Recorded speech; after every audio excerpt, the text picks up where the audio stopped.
Hello and welcome to another Retro Crazy. This is a revisit of my Amiga 1200 mouse. I'll link in to a previous video up in the description. However, the issue was that switch is certainly not functional. This one, hopefully you can hear that clicking. Nothing at all from this one. So what do? Well, you just hopefully replace the switch. So I did a check, measured this, it's about 6mm, went on to eBay, and for not a lot of money I was able to pick up 20 little switches.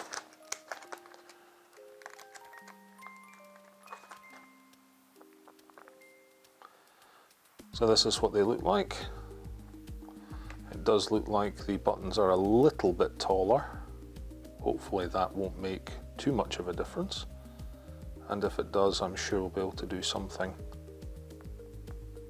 to bring that down. But let's check first. So the first thing I need to do is desolder this switch. I've already taken off the mechanism that holds the ball and measures the movement, so that's to the side, and this switch just needs to be desoldered. I am going to use my stand for this. I think it'll make life a little bit easier, so let's see.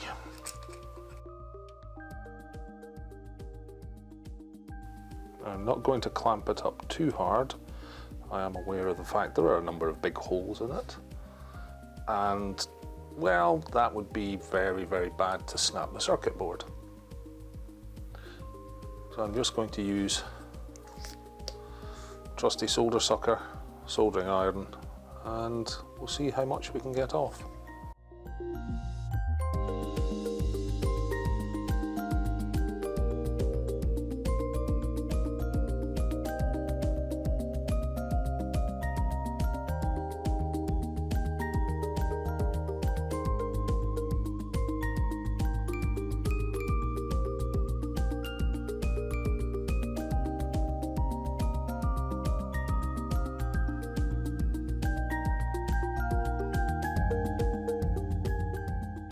Well, the astute amongst you would have noticed that in a couple of videos I have not used flux.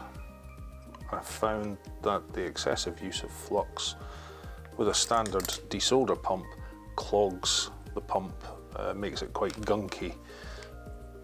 So you spend a lot of time cleaning out your solder sucker. However, I'm not saying you should never use flux. I'm just saying that in this instance I've been able to do that without needing to use any whatsoever. So let's get this off the stand and let's compare the micro switches. So here we go. Micro switches side by side, and the difference is obvious in the height of the button. Hopefully you'll be able to see that if it focuses. There we go.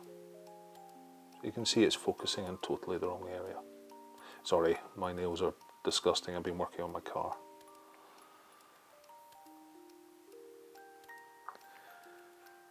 Now, according to the circuit board, you can actually see that these are on the same trace. So this is a straight through, and it's just the one pin that is actually broken. Now this came out like so, and the legs are on the outsides. The theory is that should match there. We can check that just by using multimeter and continuity just to confirm. So I've got my meter set to continuity, and what I'm looking for is a beep when I actually touch them. So the theory is these two outside should be the same, and these.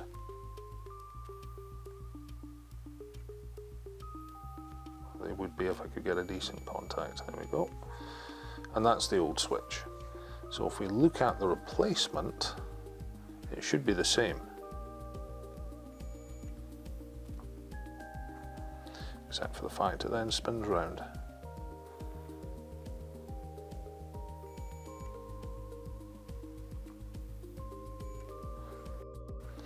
Exactly the same.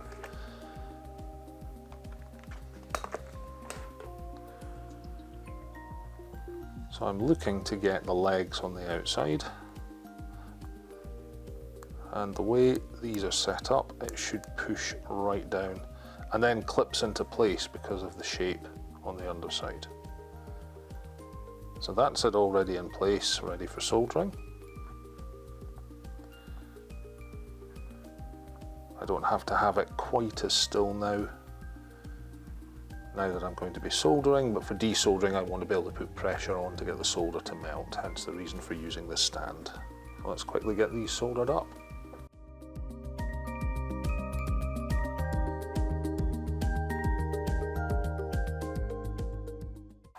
And we're done. What I'm going to do now is just drop it back into the actual body of the mouse and see how that is going to be. If it's going to work fine, then I may well replace this switch as well, keep them both new and both at the same similar height. So let's see what happens. Will it actually go in place?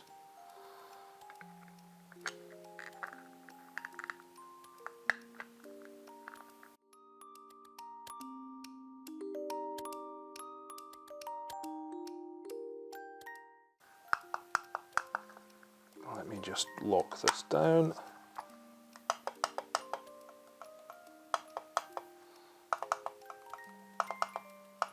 And you can hear that's clearly working.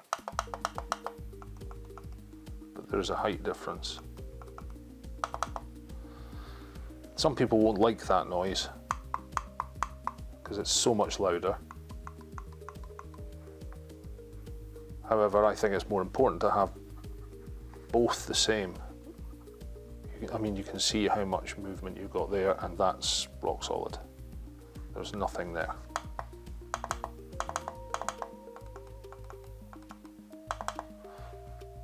So for the purposes of this, I am going to replace the second switch.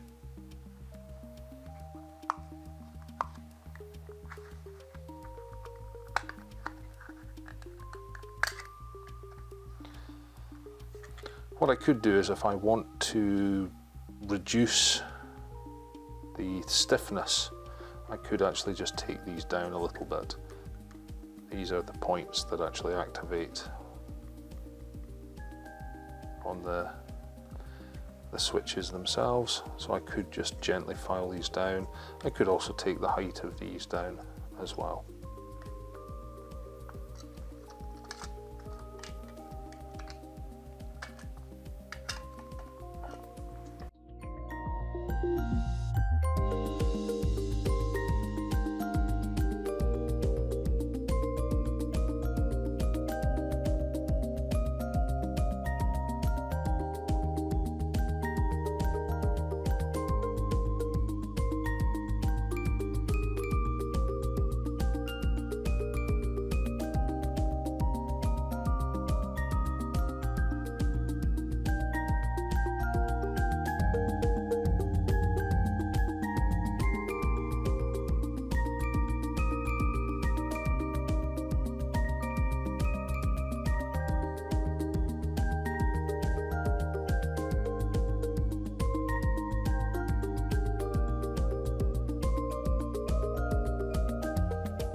Now that that's done, I'm just going to take a pair of flush cut snips and I'm going to take these down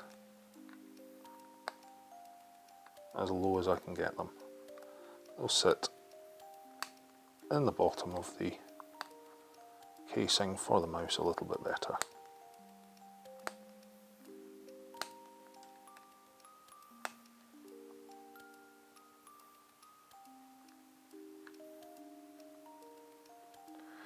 Now that that's done, all that's left is reassembly.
And there we have it.